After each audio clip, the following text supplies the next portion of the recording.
الرحیم الحمدللہ گزشتہ درس میں چوتھا سپارہ مکمل ہو چکا تھا۔ چوتھے سپارے کی آخری آیہ مبارکہ کا ترجمہ ہم نے گزشتہ درس میں کیا تھا۔ آج پانچویں سپارے کا الحمدللہ آغاز ہو رہا ہے۔ اس سے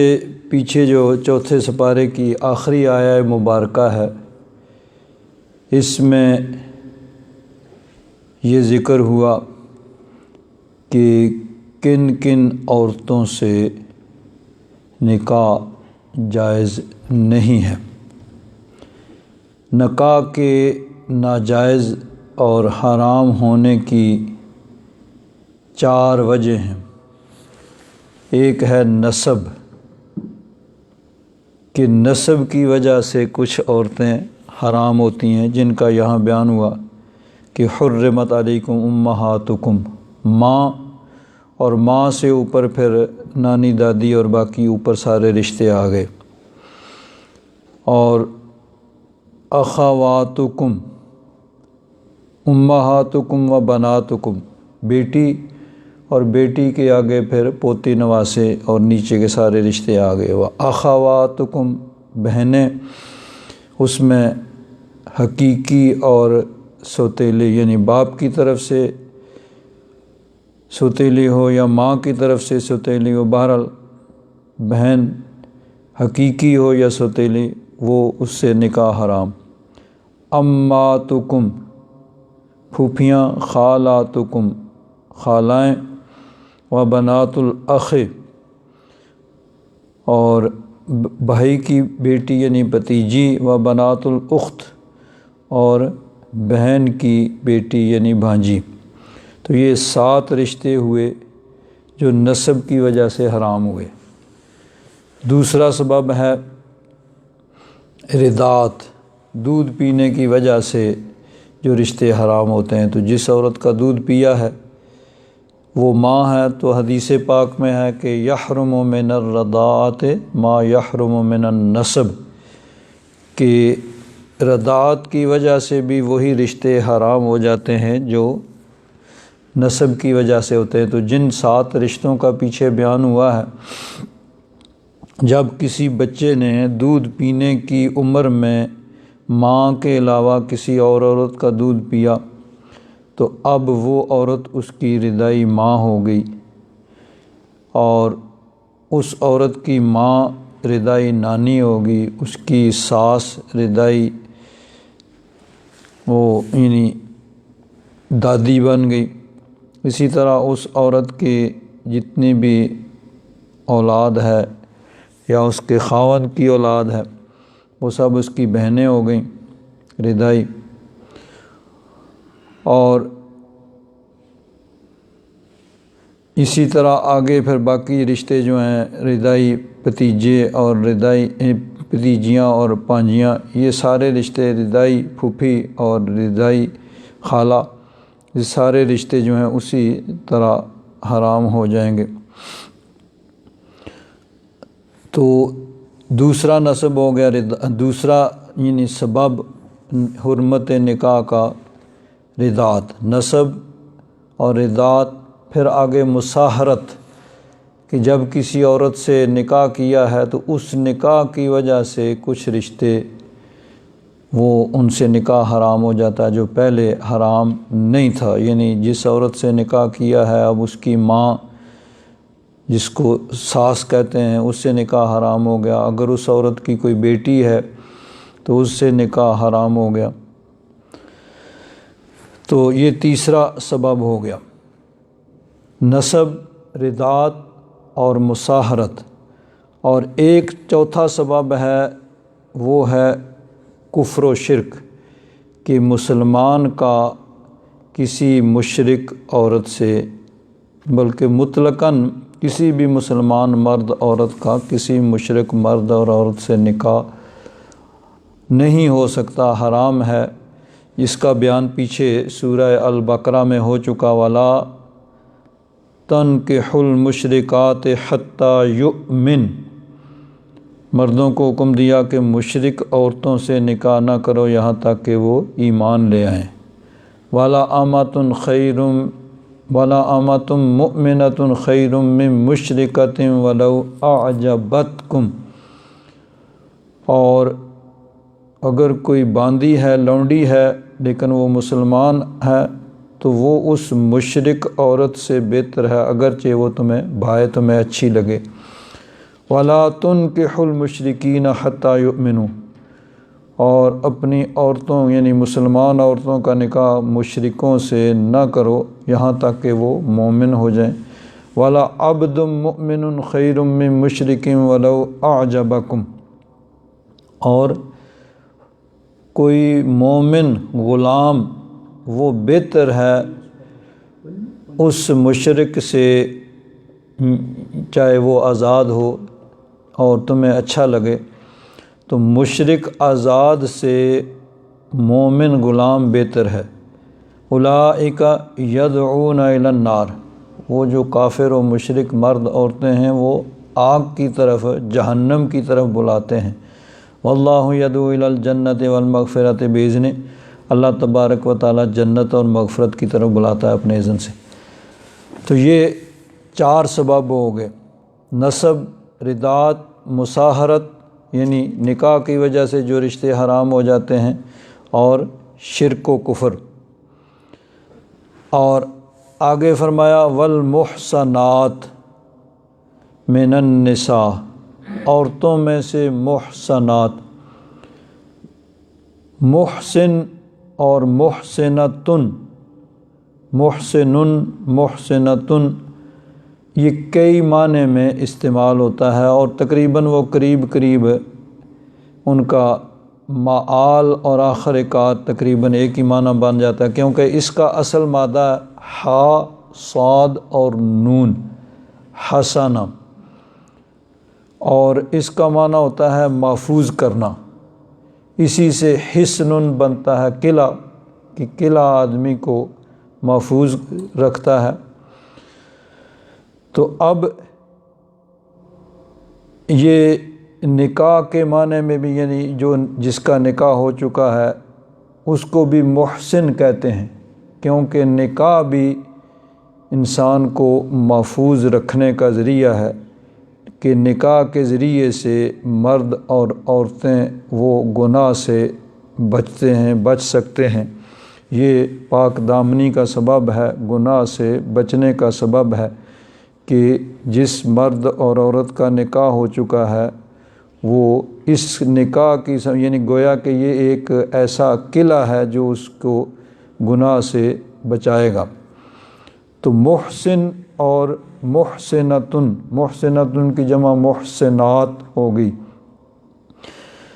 تو یہاں اس کا معنی ہے وہ عورت جو کسی کے نکاح میں ہو۔ تو وہ عورتیں جو کسی کے نکاح میں ہیں ان سے بھی نکاح حرام ہے، تا وقت یعنی کہ جب تک وہ اس کے نکاح میں ہیں اس وقت کسی دوسرے سے اس کا نکاح نہیں ہو سکتا، اس کا نکاح حرام ہے۔ ہاں، اگر اس کا خاوند فوت ہو جاتا ہے اور اس کی عدت گزر جاتی ہے، یا اس کو وہ طلاق دے دیتا ہے اور اس کی عدت گزر جاتی ہے، تو اب اس کا نکاح کسی دوسرے سے جائز ہوگا۔ تو یہاں مراد وہ عورتیں ہیں جو اس وقت کسی کے نکاح میں ہیں۔ تو والمحصنات من النساء، عورتوں میں سے وہ جو کسی کے نکاح میں ہوں، شوہردار ہیں، ان سے بھی نکاح حرام ہے۔ الا ما ملکت ایمانکم، ہاں جو تمہارے ہاتھ کی ملکیت ہیں۔ اب انسان یعنی اللہ تبارک و تعالیٰ نے مرد اور عورت کو پیدا کیا،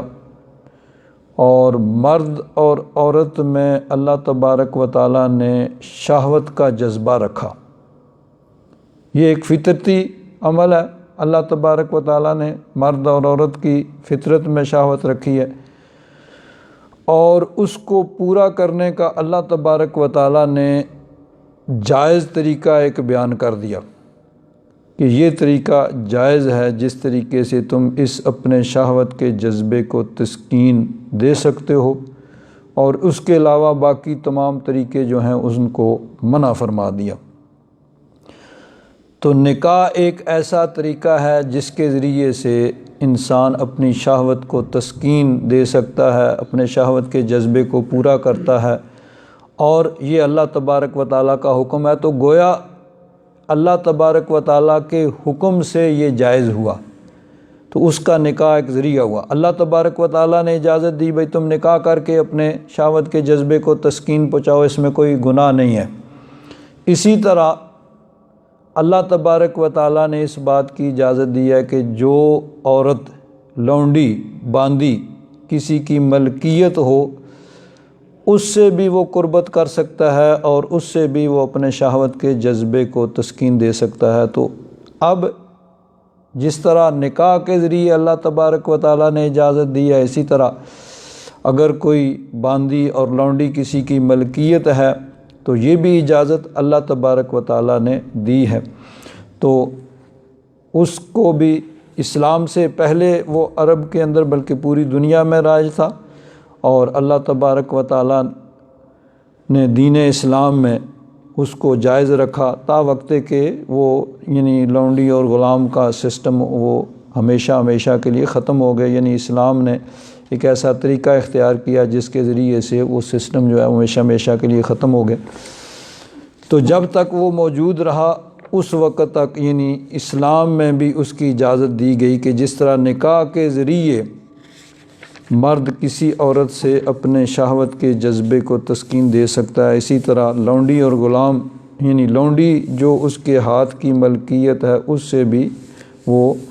یعنی قربت کر سکتا ہے اور اس سے اپنے شہوت کے جذبے کو تسکین دے سکتا ہے۔ چنانچہ اللہ تبارک و تعالیٰ نے قرآن پاک میں 2 جگہ اس چیز کا بیان فرمایا، والذین هم لفروجہم حافظون، 18واں سپارہ شروع ہوتا ہے قد افلح المؤمنون، مومن کامیاب ہو گئے، الذین ہم فی صلاتہم خاشعون، جو اپنی نمازوں میں ڈرتے ہیں، خشوع اور خضوع کا مظاہرہ کرتے ہیں، یعنی پوری توجہ اور حضور کے ساتھ نمازیں پڑھتے ہیں، والذین ہم عن اللغو معرضون، اور جو لغو اور فضول اور بے مقصد باتوں سے اعراض کرتے ہیں، منہ پھیر لیتے ہیں، ان کی طرف توجہ نہیں کرتے، والذین ہم للزکاۃ فاعلون، اور جو زکوٰۃ ادا کرتے ہیں، والذین ہم لفروجہم حافظون، اور وہ جو اپنے شرمگاہوں کی حفاظت کرتے ہیں، الا علی ازواجہم، مگر اپنی بیویوں پر، او ما ملکت ایمانہم، یا ان کے ہاتھوں کی ملکیت ہیں، فإنہم غیر ملومین، تو ان پر کوئی ملامت نہیں ہے۔ یعنی بیوی اور لونڈی اس سے یعنی فرمایا کہ اس سے وہ اپنی شہوت کے جذبے کو تسکین دے سکتے ہیں، تو اپنی شرمگاہ کی حفاظت کرتے ہیں، یہ مومن کی ایک صفت بیان ہوئی، اور اس میں استثناء کیا کہ ہاں بیوی اور لونڈی اس سے اگر وہ شہوت پورا کرتا ہے فإنہم غیر ملومین، ان پر کوئی ملامت نہیں ہے۔ فمن ابتغى وراء ذلك فأولئک هم العادون، جو اس کے علاوہ کچھ اور چاہے تو وہی حد سے گزرنے والے ہیں۔ یہی آیات مبارکہ جو ہیں 29ویں سپارے میں بھی، سورہ معارج میں بھی اسی طرح ہیں۔ تو اللہ تبارک و تعالیٰ نے نکاح اور ملکیت یعنی جو لونڈی اس کی ملکیت میں ہو اس کے لیے بھی اصول اور ضوابط مقرر تھے، ان سے ان دونوں کا استثناء کیا۔ تو یہاں بھی الا ما ملکت ایمانکم، جو تمہاری ملکیت میں آ جائیں، کتاب اللہ علیکم، اللہ تبارک و تعالیٰ نے تم پر لکھا ہے، یعنی یہ جو احکام بیان ہوئے ہیں یہ اللہ تبارک و تعالیٰ کی طرف سے مقرر ہوئے ہیں کہ فلاں فلاں فلاں سے تمہارا نکاح حرام ہے، نسب کی وجہ سے جن کی وجہ ساتھ حرام ہے، رداعت کی وجہ سے حرام ہو گیا، اور نسب کی وجہ سے تو وہ یعنی شروع سے حرام ہوتے ہیں جو، اور رداعت کی وجہ سے دودھ پینے کے بعد حرام ہوتے ہیں، مصاہرت کی وجہ سے نکاح کے بعد حرام ہوتے ہیں کہ جن سے پہلے نکاح حرام نہیں تھا، کچھ عورتوں سے نکاح حرام ہو گیا کسی عورت سے نکاح کرنے کے بعد، اور شرک اور کفر کی وجہ سے کہ جب تک وہ شرک اور کفر سے تائب ہو کے ایمان قبول نہ کریں اس وقت۔ تو اللہ تبارک و تعالیٰ نے فرمایا کتاب اللہ علیکم، یہ اللہ تبارک و تعالیٰ کا لکھا ہوا، اس کا فرض کیا ہوا ہے، اس میں انسان اپنی خواہش اور مرضی سے کسی قسم کی کوئی تبدیلی نہیں کر سکتا۔ وَأُحِلَّ لَكُم مَّا وَرَاءَ ذَلِكُمْ، اس کے بعد جو ہیں یعنی جن کا بیان ہو چکا ان کے علاوہ جو ہیں وہ تمہارے لیے حلال کی گئی ہیں، یعنی وہ عورتیں جن کا یہاں بیان ہوا، چاہے وہ نسب کی وجہ سے ہوں، رداعت کی وجہ سے ہوں، یا مصاہرت کی وجہ سے ہوں، یا شرک کی وجہ سے ہوں، ان سے نکاح حرام ہو گیا۔ اس کے علاوہ جو مسلمان عورتیں ہیں جن میں ان میں سے کوئی چیز نہیں پائی گئی، ان سے تمہارا نکاح ہو سکتا ہے۔ اس کے لیے جو پیچھے بیان ہوا کہ مسلمان جو ہے وہ 2 سے 3 سے 4 عورتوں سے ایک وقت میں ضرورتاً نکاح کر سکتا ہے۔ فَإِنْ خِفْتُمْ أَلَّا تَعْدِلُوا فَوَاحِدَةً، یہ بھی حکم کہ اگر تمہیں یہ خطرہ ہو کہ تم عدل نہیں کر سکو گے تو پھر ایک ہی پر اکتفا کرو۔ تو اس جن عورتوں کا بیان ہوا اس کے علاوہ وہ جو ہیں وہ تمہارے لیے حلال ہیں، تم ان سے نکاح کر سکتے ہو۔ أَن تَبْتَغُوا بِأَمْوَالِكُمْ، کہ تم ان کو اپنے مالوں کے ذریعے ڈھونڈو، یعنی اس سے مراد مہر ہے، حق مہر، کہ حق مہر ادا کرو۔ حق مہر جو ہے وہ ضروری ہے، اس کا ذکر نکاح کے وقت ہونا چاہیے، اور اگر اس کا ذکر نہیں ہوا ہے یا مقرر نہیں ہوا ہے تو پھر بھی بہرحال وہ لازم ہے، کہ یہ نہیں ہے کہ اگر وہ مقرر نہیں ہوا ہے یا اس کا اس وقت ذکر نہیں ہوا ہے تو وہ ضروری نہ ہو۔ حق مہر بہرحال ضروری ہے، اور اس میں پھر اگر اس کا نکاح کے وقت ذکر نہیں ہوا ہے یا مقرر نہیں ہوا ہے تو پھر مہر مثل لازم آئے گا، یعنی اس خاندان کے اندر جتنا مقرر ہوتا ہے، یا اگر اس عورت کی بہنوں کا پہلے نکاح ہوا ہے یا اس کے چچا کی بیٹیوں کا، یعنی اس خاندان میں جتنا مہر مقرر کیا جاتا ہے عام طور پر وہ لازم ہوگا۔ تو بہرحال نکاح کے اندر حق مہر جو ہے یہ بھی ضروری ہے، اگر اس کا ذکر نہیں ہوا یا مقرر ہی نہیں ہوا تو پھر بھی بہرحال وہ لازم ہوگا، وہ عورت کا حق ہے۔ تو نکاح میں جو چیزیں ضروری ہیں وہ ہے اعلان نکاح، کہ نکاح اعلانیہ ہونا چاہیے، خفیہ طور پر نہیں، اور اعلانیہ کا مطلب ہے کہ کم از کم جو گواہوں کا نصاب ہے وہ موجود ہو، کہ 2 مسلمان مرد موجود ہوں، اور اگر 2 مسلمان مرد نہیں ہیں تو 1 مسلمان مرد اور 2 مسلمان عورتیں ہیں، یعنی ان کے لیے عاقل بالغ ہونا ضروری ہے۔ بچے جو ہیں وہ نکاح نہیں اس کے گواہ نہیں بن سکتے، تو 2 مسلمان مرد یا 1 مسلمان مرد اور 2 مسلمان عورتیں، ان کی موجودگی میں ایجاب و قبول، ایجاب کہتے ہیں کہ جب بات پہلے کی جاتی ہے، اب یہ ایجاب اور قبول یہ ہر عقد میں ہوتا ہے۔ جس طرح مثلا کوئی آدمی چیز بیچتا ہے، کہتا ہے میں یہ چیز اتنے میں بیچتا ہوں، یہ ایجاب ہے، دوسرا کہتا ہے مجھے منظور ہے، تو یہ قبول ہو گیا۔ تو ایجاب اور قبول کے ذریعے کوئی عقد مکمل ہوتا ہے، تو نکاح میں بھی گواہوں کی موجودگی میں ایجاب و قبول ضروری ہے، کہ مرد کی طرف سے یہ کہا جائے کہ میں نے اپنا نکاح تجھ سے کیا، عورت کے قبول ہے۔ اب ہمارے ہاں عام طور پر نکاح خواں ہوتا ہے جو اس ڈیوٹی کو ادا کرتا ہے، اور بہت سے لوگ موجود ہوتے ہیں، اچھی بات ہے، لیکن کم از کم جو نصاب ہے وہ یہ۔ اب اصولی طور پر نکاح خواں کا ہونا کوئی ضروری نہیں ہے، اس میں جو چیز ضروری ہے وہ ایجاب و قبول ہے کہ گواہوں کی موجودگی میں ایجاب و قبول ہو جائے تو نکاح ہو جاتا ہے۔ ہم ایک مجلس میں بیٹھے ہوئے تھے تو ابھی وہ برات نہیں آئی تھی، تو ویسے ہی وقت گزارنے کے لیے بات چیت چل پڑی، تو ایک صاحب پوچھنے لگے بھئی کیا کیا چیزیں ضروری ہیں نکاح میں؟ تو میں نے کہا جی کہ اس میں ایجاب و قبول ضروری ہے، گواہوں کے سامنے ایجاب و قبول ہونا چاہیے، اور نکاح میں حق مہر بھی لازم ہوتا ہے، ضروری ہوتا ہے۔ تو وہ کہنے لگے کہ مولوی صاحب ضروری نہیں۔ میں کہا نہیں مولوی صاحب ضروری نہیں ہے۔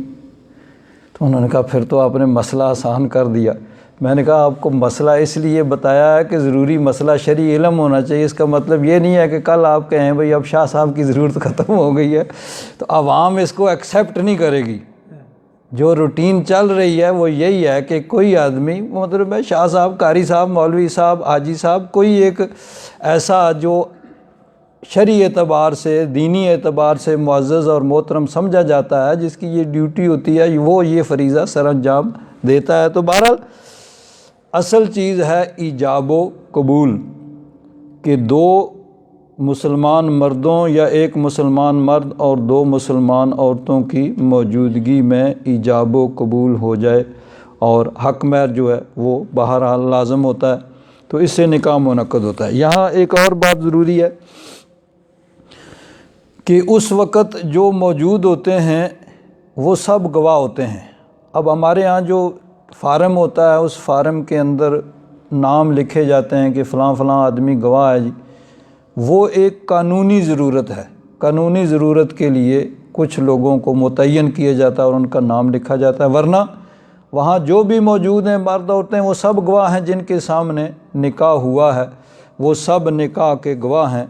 تو کم از کم دو مردوں کا ہونا، دو مسلمان مردوں کا، یا ایک مسلمان مرد اور دو عورتوں، مسلمان عورتوں کا ہونا، ان کی موجودگی ضروری ہے۔ اور اس میں ایک اور چیز بھی ہے، گواہی ایک ہوتا ہے، اس کو شرعی اعتبار سے کہتے ہیں تحمل شہادت، اور ایک ہوتا ہے ادائے شہادت۔ تھوڑی سی توجہ کریں، تھوڑا سا مشکل یہ چیز ہے، تحمل شہادت اور ادائے شہادت۔ ایک ہے مثلا یہاں کوئی بات ہوتی ہے، آپ سب لوگ گواہ ہیں کہ آپ کے سامنے یہ کام ہوا، مثلا میں درس دے رہا ہوں، آپ سب دیکھ رہے ہیں، تو کسی وقت ضرورت پڑے تو آپ کہہ سکتے ہیں بھئی ہاں جی وہاں اتنے بجے، 12:30 بجے وہاں درس ہو رہا تھا، فلاں فلاں فلاں موجود، آپ سب لوگ گواہ ہیں۔ اب ایک ہے ادائے شہادت، جب قاضی کی عدالت لگے، جج کی عدالت میں جا کے گواہی دینی پڑے، وہ بہت سے لوگ ہوں گے جن کی گواہی ریجیکٹ ہو جائے گی، بھئی نہیں آپ گواہی نہیں دے سکتے۔ بعض اوقات کوئی کسی کا قریبی ہوتا ہے، اس کے حق میں اس کی گواہی نہیں مانی جاتی، بھئی نہیں آپ کا اس کے ساتھ یہ قریبی تعلق ہے، اس کی وجہ سے آپ کی گواہی نہیں۔ بعض دینی معاملات میں جو آدمی جن کا کردار کریکٹر اچھا نہیں ہے، ان کی گواہی ریجیکٹ ہو جاتی ہے، بھئی نہیں آپ کا کردار آپ کا اچھا نہیں ہے، آپ کی گواہی مقبول نہیں ہے۔ تو وہ ادائے شہادت کے وقت دیکھا جائے گا کہ وہ آدمی اس قابل ہے کہ اس کی گواہی مانی جائے یا نہ مانی جائے۔ تو تحمل شہادت جو ہے وہ ہر مسلمان میں ہو سکتی ہے۔ مثلا کسی جگہ نکاح ہوا، چند آدمی موجود تھے، یعنی نصاب پورا تھا، کم از کم 2 مسلمان مرد یا ایک مسلمان مرد اور 2 عورتیں موجود تھیں، ان کی موجودگی میں نکاح ہو گیا، ٹھیک ہے، ساری زندگی گزر گئی، کوئی پرابلم نہیں ہوا۔ لیکن اگر خدا نہ خواستہ کل کوئی پرابلم ہو گئی اور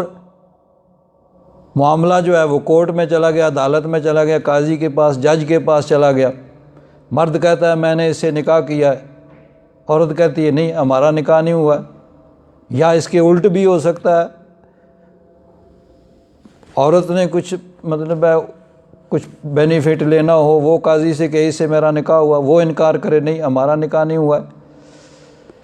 تو اب کہا جائے گا اچھا بھئی کس کے سامنے ہوا، کون کون گواہ تھا؟ اب ان کو گواہوں کو بلایا جائے تو اب دیکھا جائے گا کہ وہ گواہی کے قابل ہیں یا نہیں، ان کی گواہی مانی جاتی ہے یا نہیں مانی جاتی ہے۔ تو تحمل شہادت اور ادائے شہادت میں فرق ہوتا ہے۔ تحمل میں نہ اٹھانا، یعنی سارے گواہ جو موجود ہیں ان کی موجودگی میں 2 مسلمان مرد یا 1 مسلمان مرد اور 2 عورتیں کم از کم موجود ہیں، ان کی موجودگی میں نکاح ہو گیا،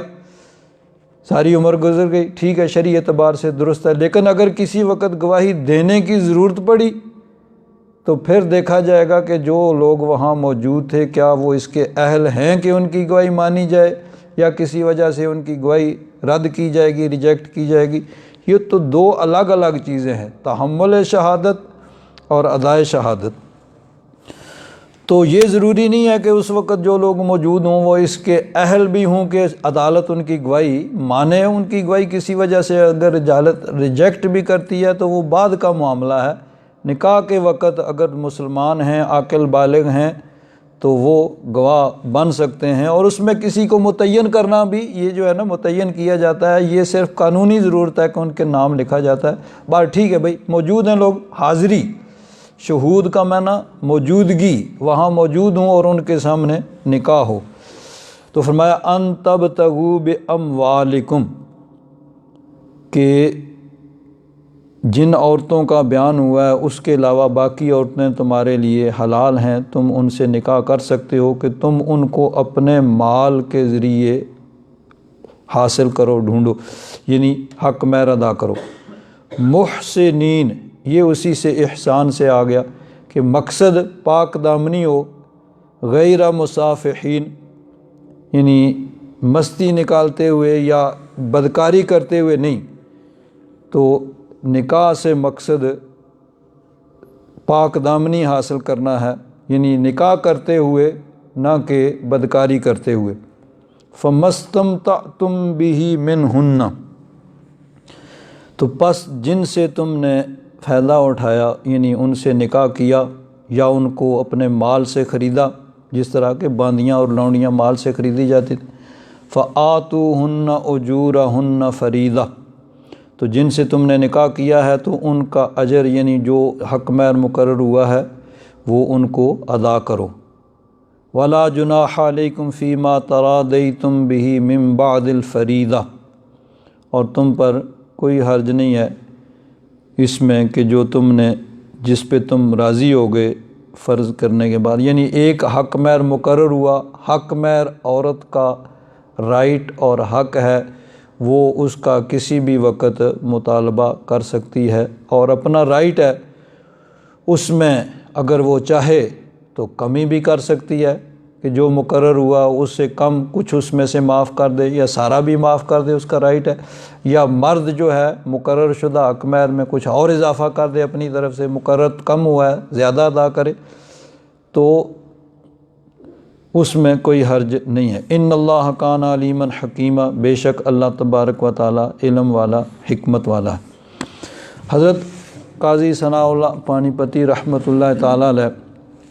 اس آیہ مبارکہ کی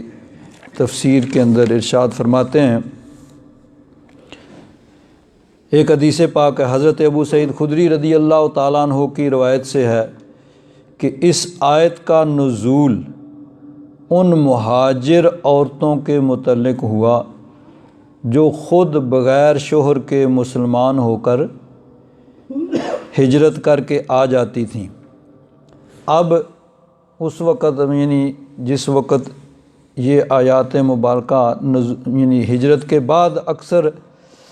ایسی آیات اور صورتیں نازل ہوئیں جہاں یعنی یہ اس قسم کے احکام، یعنی خانگی اور ضروری احکام بیان ہوئے، تو اس وقت یہ صورتحال تھی کہ مکہ جو ہے وہاں کفار کا غلبہ تھا، اور مدینہ منورہ میں اسلامی ریاست قائم ہو چکی تھی، اور مکہ مکرمہ سے جو آدمی مسلمان ہوتا وہ ہجرت کر کے مدینہ منورہ آ جاتا۔ تو فرماتے ہیں حضرت ابو سعید خدری رضی اللہ تعالیٰ عنہ کی روایت ہے کہ اس آیت کا نزول ان مہاجر عورتوں کے متعلق ہوا جو خود بغیر شوہر کے مسلمان ہو کر ہجرت آ جاتی تھیں۔ اب اگر تو وہ کسی کافر کے یعنی بیوی ہے، تو جب وہ دارالحرب تھا اس وقت مکہ شریف، تو وہاں سے وہ مسلمان ہو کے ہجرت کر کے مدینہ شریف آ گئی تو اس کا پہلے والا نکاح وہ جو ہے وہ ختم ہو گیا۔ اب اس کے یعنی جو شرع نے ایک وقت مقرر کیا ہے، یعنی استبراء، یعنی ایک حیض گزر جائے اس کے بعد کوئی مسلمان اس سے نکاح کر سکتا تھا۔ لیکن اگر اس کا شوہر موجود ہے دارالحرب، مکہ شریف اس وقت دارالحرب تھا، مکہ شریف میں موجود ہے، تو اس سے نکاح کسی مسلمان کا جائز نہیں تھا۔ یعنی وہ چاہے ہجرت کر کے آ بھی جاتی تو ان کا مسلمان شوہر مکہ شریف کے اندر موجود ہے تو ان سے کسی کا نکاح نہیں ہو سکتا۔ آگے حضرت قاضی صاحب فرماتے ہیں، میں کہتا ہوں شاید اس حدیث سے مراد یہ ہے کہ آزاد عورت اگر ہجرت کر کے آ جائے اور اس کا شوہر مسلمان ہو تو خواہ وہ دار حرب میں ہی ہو مگر اس عورت کا جدید نکاح جائز نہیں۔ یعنی اگر اس وقت کوئی عورت مکہ شریف سے ہجرت کر کے مدینہ شریف آئی مسلمان ہو کے اور اس کا خاوند مسلمان ہے لیکن مکہ شریف میں موجود ہے تو اس کا نکاح کسی سے جائز نہیں تھا۔ لیکن اگر مسلمان ہو، وہ عورت مسلمان ہو کر ہجرت کے آئی اور اس کا شوہر مسلمان نہ ہو اور دارالحرب میں، یعنی مکہ شریف اس وقت دارالحرب تھا، تو وہاں پہ اس کا کافر شوہر موجود ہے، کافر کی بیوی مسلمان ہو کے ہجرت کر کے آ گئی، تو فرماتے ہیں ایسی عورت کا جدید نکاح درست، یعنی پھر وہ استبراء کے بعد ایک حیض گزرنے کے بعد کسی مسلمان سے اس کا نکاح ہو سکتا تھا۔ آگے فرماتے ہیں اللہ تبارک و تعالیٰ نے ارشاد فرمایا سورہ الممتحنہ کی آیت کا آگے اس میں ذکر کیا جس میں یہ مسئلہ تفصیل کے ساتھ اللہ تبارک و تعالیٰ نے بیان فرمایا، یا ایھا الذین آمنوا، اے ایمان والو، اذا جاءکم المؤمنات مہاجرات، جب مومن عورتیں ہجرت کر کے تمہارے پاس آ جائیں، یعنی کوئی عورت ایمان قبول کرنے کے بعد ہجرت کر کے مسلمانوں کے پاس آ جائے، فامتحنوہن، تو پس تم ان کا امتحان لو، یعنی اس بات کو کنفرم کرو کہ واقعی وہ صرف اسلام کی وجہ سے وہاں سے ہجرت کر کے آئی ہے، کوئی اور مقصد نہیں ہے۔ اللہ اعلم بایمانہن، اللہ تبارک و تعالیٰ ان کے ایمان کو بہتر جانتا ہے، لیکن تم اپنے طور پر اس کی انکوائری کر لو اور اس کو کنفرم کر لو، یقینی بنا لو۔ فَإِنْ عَلِمْتُمُوهُنَّ مُؤْمِنَاتٍ، پس جب تمہیں علم ہو جائے، تم جان جاؤ ان کے مومن ہونے کو، یعنی یقین ہو جائے کہ وہ مومن ہو کے صرف ایمان کی وجہ سے ہجرت کر کے ہیں، فَلَا تَرْجِعُوهُنَّ إِلَى الْكُفَّارِ، تو پس تم انہیں نہ لوٹاؤ کافروں کی طرف، لا ہن حل لہم، نہ تو کافر ان کے لیے حلال ہیں، ولا، یعنی نہ وہ کافروں کے لیے حلال ہیں، ولا ہم یحلون لہن، اور نہ کافر ان مسلمان عورتوں کے لیے حلال ہیں۔ اب اس میں ایک خاص جو واقعہ ہے اس کے پیچھے ہے، بخاری شریف کی یہ طویل ترین احادیث میں سے ہے، یعنی بخاری شریف کے اندر جو سب سے لمبی احادیث ہیں ان میں سے چند حدیثوں میں سے ایک یہ بھی ہے، یہ جس میں صلح حدیبیہ کا واقعہ جو ہے وہ بیان ہوا، اور لیکن امام بخاری رحمۃ اللہ تعالیٰ علیہ نے اس کو کتاب الشروط کے اندر، کیونکہ اس میں شرطیں طے ہونے کا بھی کچھ ذکر ہے، تو کتاب الشروط کے اندر امام بخاری رحمۃ اللہ تعالیٰ علیہ نے اس کو ذکر کیا، تو اس میں چند ضروری باتیں جو ہیں، تو بہت طویل حدیث ہے، چند ضروری اور متعلقہ باتیں جو ہیں ان کو میں بیان کروں گا۔ نبی کریم صلی اللہ علیہ وسلم مکہ مکرمہ سے ہجرت کر جا مدینہ منورہ تشریف لے گئے، تو اب مسلمانوں کا مکہ میں داخلہ ممنوع تھا، کوئی مسلمان حج کے لیے عمرہ کے لیے مکہ شریف نہیں جا سکتا تھا۔ 6 سال تقریباً گزر گئے، اسی طرح 6 سال کے بعد نبی کریم صلی اللہ علیہ وسلم نے خواب دیکھا کہ نبی کریم صلی اللہ علیہ وسلم اور صحابہ اکرام طواف کر رہے ہیں خانہ کعبہ کا، اور نبی کا خواب وحی الہی ہوتا ہے۔ نبی کریم صلی اللہ علیہ وسلم نے جب یہ خواب صحابہ اکرام سے بیان کیا تو صحابہ اکرام بھی اشارہ سمجھ گئے کہ اب یہ اللہ تبارک و تعالیٰ کی طرف سے حکم ہے کہ اب وقت آ گیا ہے کہ ہم جائیں گے اور بیت اللہ شریف کا طواف کریں گے۔ تو نبی کریم صلی اللہ علیہ وسلم نے تیاری کی، احرام باندھا، قربانی کے جانور ساتھ لیے، 1500 صحابہ اکرام ساتھ ہوئے، نبی کریم صلی اللہ علیہ وسلم چل پڑے۔ آگے مکہ والوں کو خبر پہنچی، 6 ہجری کی بات ہے کہ حضور تشریف لا رہے ہیں، تو انہوں نے آگے سے تہیہ کر لیا کہ ہم ان کو مکہ میں داخل نہیں ہونے دیں گے، چاہے لڑائی کرنی پڑے، کچھ تو خون ہو، یہاں لاشوں کے ڈھیر لگ جائیں، نہیں داخل ہونے دیں گے۔ نبی کریم صلی اللہ علیہ وسلم حدیبیہ جو مکہ شریف کے بالکل قریب حدود حرم کے ساتھ، اس کا کچھ حصہ حدود حرم کے اندر ہے، وہاں جا کے آپ نے قیام فرمایا۔ اب بات چیت ہو رہی ہے آپس میں کہ کیا کیا جائے کہ لڑائی جھگڑا نہ ہو۔ نبی کریم صلی اللہ علیہ وسلم کے پاس حضور نے اپنی طرف سے حضرت عثمان غنی کو بھیجا بات چیت کرنے کے لیے، کافروں کی طرف سے بھی بات چیت کرنے کے لیے آئے۔ حضور نے فرمایا بھئی دیکھو ہم نے احرام باندھا ہوا ہے اور قربانی کے جانور ہمارے ساتھ ہیں، ہمارا کوئی لڑائی کا پروگرام نہیں ہے، ہم تو عمرہ کرنے آئے ہیں، عمرہ کر کے چلے جائیں گے۔ وہ جو لوگ بات چیت کرنے کے لیے آئے تھے انہوں نے بھی کہا بھئی ٹھیک ہے، ہم آپ کے یقین کرتے ہیں، کوئی شک شبہ نہیں کرتے کہ آپ ٹھیک ہے عمرہ کریں گے، چلے جائیں گے، لیکن اگر کسی نے کوئی شرارت کر دی، لڑائی شروع ہوگی تو پھر کسی کے بس میں نہیں بات ہوگی، اس لیے اس وقت آپ کو عمرہ کی اجازت نہیں ہے۔ اب بات چیت چلتی تھی، بالآخر معاہدہ ہو گیا، ایگریمنٹ ہو گیا، جس کو صلح حدیبیہ کا معاہدہ کہا جاتا ہے، اور اس کو لکھ دیا گیا۔ اس میں بھی 1-2 باتیں ہیں۔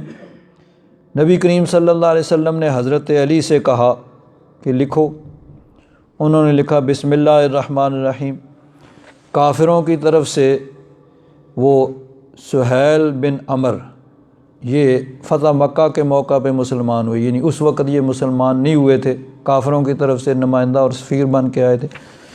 تو انہوں نے اعتراض کیا بھئی یہ لفظ ہمارے ہاں نہیں استعمال ہوتا، وہ لفظ لکھیں جو پہلے لکھا جاتا تھا۔ حضور نے فرمایا چلو ٹھیک ہے بھئی وہ لکھ لو۔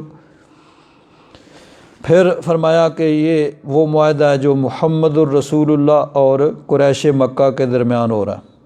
اس پہ بھی انہوں نے اعتراض کیا بھئی اگر ہم آپ کو رسول مان لیں تو پھر تو معاملہ ہی ختم ہو جائے گا، اصل تو یہی جھگڑا ہے کہ ہم آپ کو رسول نہیں مانتے، تو اس لیے یہ نہ لکھیں بلکہ محمد بن عبداللہ لکھیں۔ حضور نے فرمایا بھئی ٹھیک ہے یہ بھی لکھ لو جو یہ کہتے ہیں، کیونکہ نبی کریم صلی اللہ علیہ وسلم نے یہ فرمایا تھا لا یسألونی خطۃ یعظمون فیہا حرمات اللہ الا اعطیتہم ایہا۔ آج اللہ کے اس گھر کی عظمت کے لیے، اس کی حرمت کے لیے، اس کی تعظیم کے لیے مجھ سے جو بھی مانگیں گے میں ان کو دوں گا، یعنی جو رعایت مانگیں گے میں ان کو دوں گا۔ تو اس کے تحت بسم اللہ لکھی، انہوں نے کہا نہیں بسمک اللہم لکھو جی، وہ ہمارے ہاں لکھا جاتا تھا، آپ نے فرمایا ٹھیک ہے وہ لکھ لو۔ محمد الرسول اللہ لکھا، انہوں نے کہا نہیں یہ بھی نہیں، آپ لکھیں محمد بن عبداللہ اور قریش مکہ کے درمیان، آپ فرمایا ٹھیک ہے یہ بھی لکھ لو۔ تو حضور نے فرمایا بھئی ٹھیک ہے ہم عمرہ کر کے واپس چلے جائیں گے، تو انہوں نے کہا نہیں یہ نہیں ہو سکتا کہ اس طرح تو نتحدث العرب انا اخذنا ضغطۃ، پھر لوگ کہیں گے کہ ہم مکہ والے دب گئے، بھئی ہم نے دب کے اور ہم نے پسپا ہو کے شرط یعنی صلح کی ہے، معاہدہ کیا ہے، تو یہ نہیں ہو سکتا، آپ اس سال عمرہ نہیں کر سکتے۔ ہاں یہ ہے کہ آپ واپس چلے جائیں اور آئندہ سال آ کے عمرہ کریں، 3 دن آپ کو اجازت ہوگی۔ اب بظاہر جس طرح ان کے لیے یہ ایک بے عزتی کا سبب تھا کہ عرب میں لوگ باتیں کریں گے بھئی یہ دب گئے، تو اگر انہوں نے اپنی بات منوا لی تو مسلمانوں کے لیے بھی بظاہر یہ ایسے ہی تھا کہ مسلمان دب گئے، بھئی مدینہ شریف سے 8-9 دن کا سفر کر کے مکہ شریف گئے، اور وہاں سے واپس آ گئے بغیر عمرہ کیے، احرام باندھ کے گئے، قربانی کے جانور ساتھ لے گئے عمرہ۔ تو لیکن بہرحال نبی کریم صلی اللہ علیہ وسلم نے پہلے ہی فرما دیا تھا کہ آج اللہ کے اس گھر کی حرمت کے لیے جو کچھ میں ان کو دے سکوں گا، جو کچھ یہ مجھ سے مانگیں گے، یہ بھی بات طے ہوگی بھئی ٹھیک ہے، ہم عمرہ کیے بغیر واپس چلے جاتے ہیں، آئندہ سال آ کے عمرہ کر لیں گے۔ اب اس میں انہوں نے ایک اور بات شرط اس میں لکھوائی، فقال سہیل وعلی انہ لا یأتیک منا رجل وان کان علی دینک الا رددتہ۔ انہوں نے کہا کہ مکہ والوں میں سے اگر کوئی آدمی یہاں سے نکلے اور آپ کے پاس چلا جائے تو آپ پہ لازم ہوگا کہ آپ اس کو واپس کریں۔ وَإِن كَانَ عَلَىٰ دِينِكَ، اگرچہ وہ آپ کے دین پر، یعنی مکہ سے اگر کوئی مسلمان ہو کے ہجرت کر کے مدینہ شریف جاتا ہے تو اس ایگریمنٹ کی روح سے، اس معاہدے کی روح سے آپ پہ لازم ہوگا کہ آپ اس کو لوٹا دیں۔ اب یہ شرط جو تھی مسلمانوں کے لیے بہت ہی مشکل تھی۔ قال المسلمون سبحان اللہ کیف یرد الی المشرکین وقد جاء مسلما، کہ ایک آدمی مسلمان ہو کے جب ہمارے پاس آئے گا تو وہ کیسے لوٹایا جائے گا؟ لیکن حضور نے، اللہ تبارک و تعالیٰ کی اس میں حکمت تھی، تو حضور نے فرمایا ٹھیک ہے بھئی یہ بھی منظور ہے۔ ابھی یہی بات چیت ہو رہی تھی، اذ دخل ابو جندل ابن سہیل ابن عمرو، یہی سہیل بن عمرو جو کافروں کے نمائندہ تھے بات چیت کے لیے، جو معاہدہ کر رہے تھے، ان کے بیٹے تھے جن کا نام تھا ابو جندل، اور وہ مسلمان ہو گئے تھے اور ان کو وہاں پہ مکہ میں قید کر کے رکھا ہوا تھا۔ وہ کسی طریقے سے وہاں سے نکلے اور وہاں حدیبیہ میں پہنچ گئے، بیڑیاں ان کے پاؤں میں، اور اس طرح وہ آئے اور انہوں نے کہا بھئی مجھے بچا لو۔ تو وہ سہیل بن عمرو کہنے لگے جی یہ معاہدہ جو ہو رہا ہے نا، اس کے نفاذ کا ابھی یہ موقع ہے کہ اس کو واپس کرو، یہ ہمارے حوالے کرو۔ حضور نے فرمایا بھئی دیکھو ابھی تو یہ فقال النبی صلی اللہ علیہ وسلم انا لم نقض الکتاب بعد، ابھی تک تو یہ معاہدہ مکمل ہی نہیں ہوا ہے، ابھی لکھ رہے ہیں، ابھی سائن ہوں گے تو پھر معاہدہ مکمل ہوگا نا، تو اس پہ اس کا اطلاق نہیں ہوتا، یہ لاگو نہیں ہوتا، یہ اس سے استثناء۔ اس نے کہا بھئی نہیں ٹھیک ہے، نہیں لوٹاتے تو یہ ابھی ختم، معاہدہ ابھی نہیں ہوتا ہے، تو یہ آپ کو ابھی سے اس کی پابندی کرنی پڑے گی۔ بہرحال مسلمانوں کے لیے بہت مشکل تھا، لیکن حضور نے ان کو بھی لوٹا دیا، بھئی ٹھیک ہے ان کو بھی لے جاؤ، معاہدہ ہو گیا۔ مسلمانوں کے لیے بڑا مشکل تھا، بہرحال اللہ تبارک و تعالیٰ کی حکمت تھی اور اللہ تبارک و تعالیٰ نے اسی میں خیر رکھی تھی، تو بظاہر یہ معاہدہ جو ہے وہ بڑا دب کے ہوا۔ اب اس میں ایک بات یہ بھی گویا کہ اللہ تبارک و تعالیٰ کی طرف سے حکمت ہی تھی، لکھا کیا گیا تھا، الا انہ لا یأتیک منا رجل وان کان علی دینک الا رددتہ، کہ جو بھی رجل، مرد کو کہتے ہیں، جو بھی مرد ہماری طرف سے آپ کے پاس آئے گا آپ اس کو لوٹانے کے پابند ہوں گے، چاہے وہ آپ کے دین پر، یعنی کوئی مسلمان ہو کے بھی ہجرت کر کے جاتا ہے تو آپ پر اس کی لوٹانا ضروری ہوگا۔ ٹھیک ہے جی، مان لی ان کی بات، حضرت ابو جندل کو بھی لوٹا دیا گیا، معاہدہ ہو گیا۔ مسلمان بڑے پریشان کہ جی ہم نے بڑا دب کے معاہدہ کیا۔ حضرت فاروق اعظم رضی اللہ تعالیٰ عنہ بہت پریشان حضور کی بارگاہ میں آئے، حضور نے فرمایا بھئی جو اللہ تعالیٰ کا حکم تھا میں اللہ کے حکم کی خلاف ورزی نہیں کر سکتا۔ حضرت صدیق اکبر کے پاس گئے، انہوں نے بھی یہی کہا بھئی وہ اللہ کے رسول ہے، اللہ کے رسول اللہ کی نافرمانی نہیں کر سکتے، اللہ کا حکم ایسے ہی۔ تو اسی حدیث میں ہے، بات ہوئی ثم جاءہ نسوۃ مؤمنات، معاہدہ مکمل ہو گیا، حضرت ابو جندل کو بھی لوٹا دیا گیا، تو اسی حالت میں کچھ مسلمان عورتیں جو مکہ میں تھیں وہ مسلمان ہو کے نبی کریم صلی اللہ علیہ وسلم کے پاس وہاں حدیبیہ میں ہی آ گئیں۔ اسی کتاب و شروط کے شروع میں جو پہلی حدیث ہے اس میں ہے کہ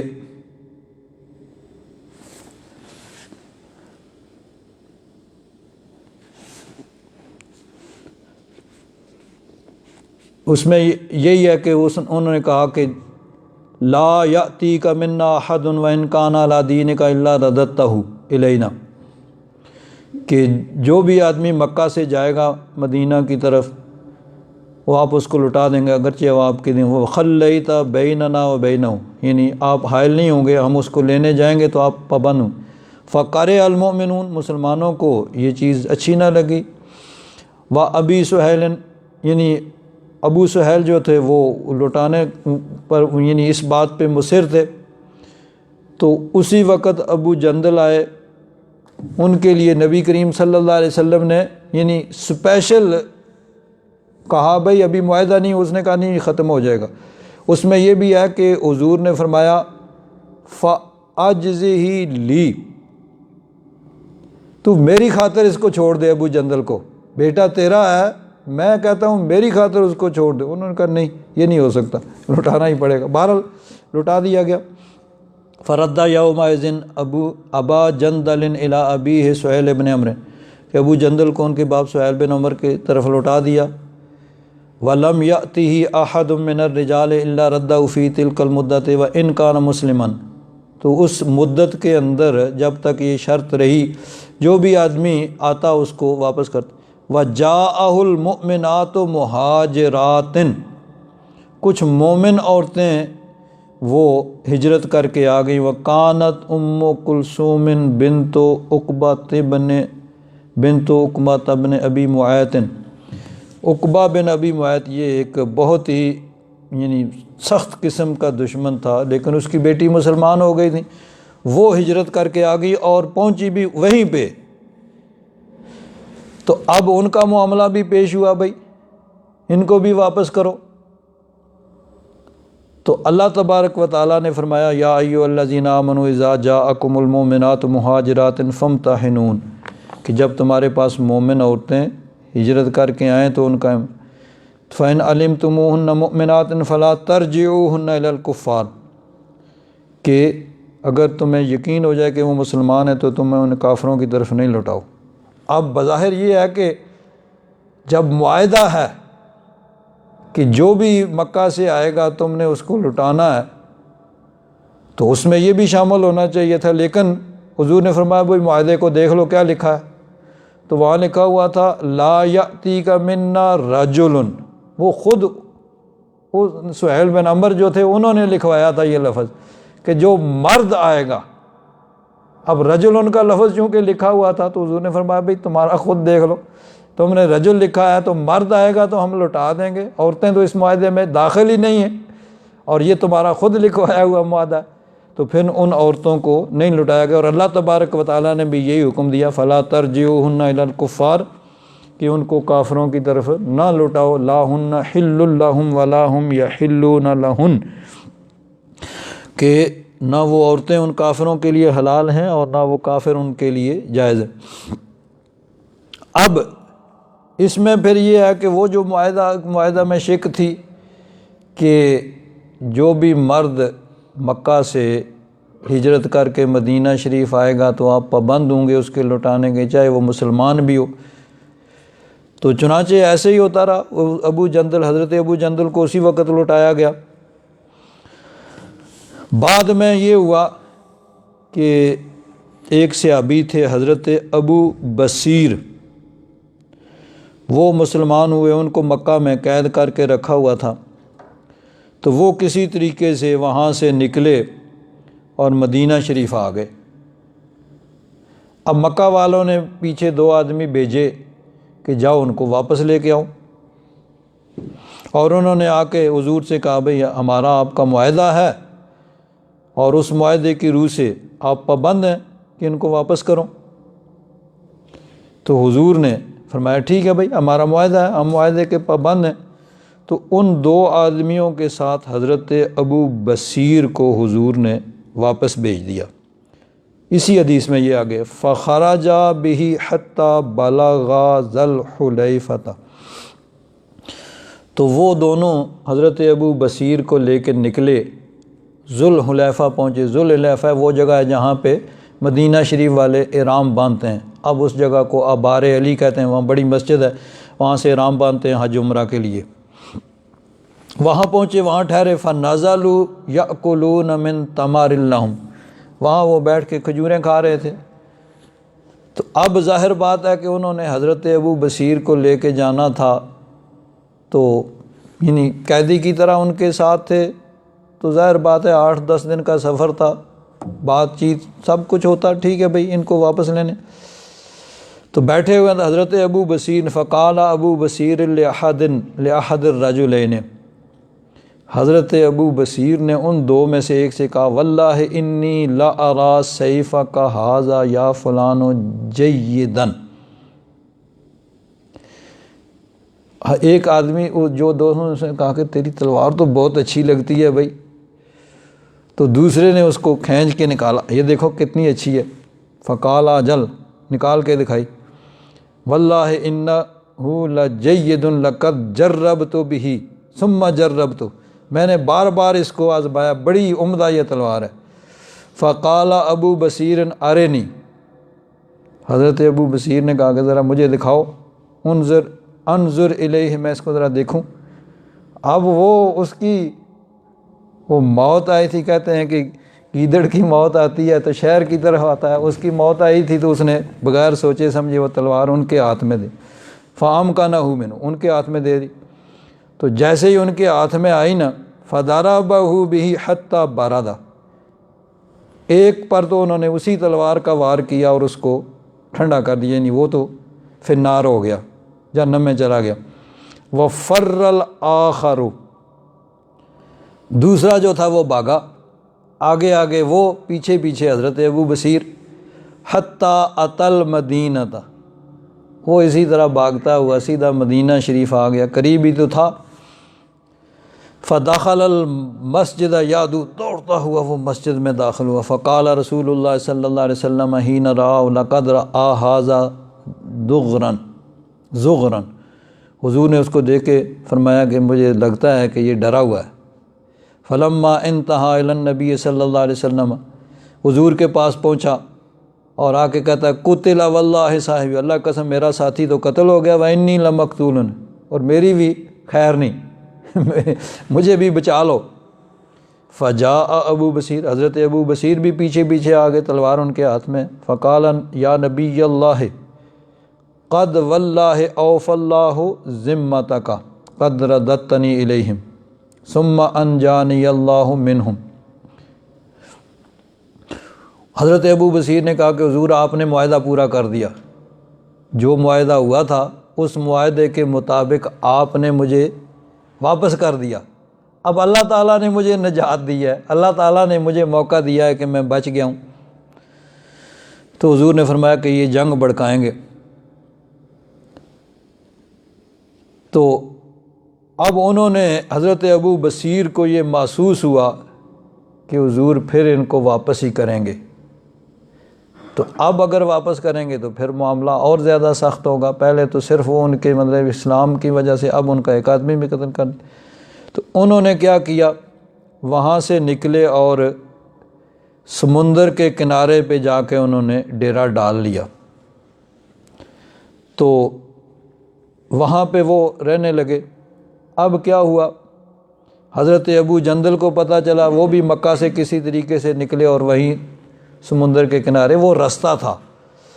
جو مکہ والوں کا ملک شام کی طرف تجارتی قافلے جاتے تھے، وہاں پہ انہوں نے ڈیرا لگا لیا۔ مکہ والوں سے جو بھی مسلمان ہوتا، کیونکہ صلح حدیبیہ کے بعد تیزی سے لوگ وہاں سے مسلمان ہونے لگے تھے، اور وہ